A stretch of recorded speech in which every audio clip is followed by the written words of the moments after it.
Young rebel star Prabhas పేరు ప్రపంచవ్యాప్తంగా మారుమోగిపోతుంది. Baahubali the conclusion రెండవ వారంలోనూ హౌస్ఫుల్ కలెక్షన్స్తో రన్ అవుతుంది. రోజు రోజుకి రిపీట్ ఆడియన్స్ పెరుగుతున్నారు.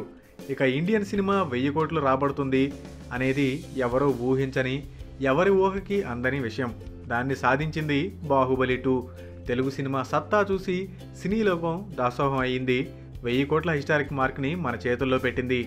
వాడవాడలా ప్రభాస్ ఫ్యాన్స్ సంబరాలు చేసుకుంటున్నారు.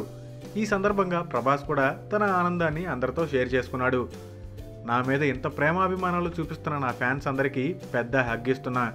ఇండియాలోనూ ఓవర్సీస్లోనూ బాహుబలి 2 సాధిస్తున్న వసూళ్ల గురించి మీరు స్పందిస్తున్న తీరు బాగుంది. బాహుబలి లాంటి సినిమా ఇచ్చి నా జీవితాన్ని మార్చేసిన రాజమౌళి సార్కి బిగ్ థ్యాంక్ యూ. బాహుబలితో లాంగ్ టైం జర్నీ నాకు చాలా స్పెషల్ అంటూ డార్లింగ్ తన ఆనందాన్ని సోషల్ మీడియా ద్వారా అందరితో పంచుకున్నాడు. 1000 కోట్ల బాహుబలి వింటుంటే తెలుగువాడి రోమాలు నిక్కబొడుచుకుంటున్నాయి. బళారే Baahubali, Saahore Rajamouli. Thanks for watching. For more interesting updates, don't forget to subscribe Filmy Looks.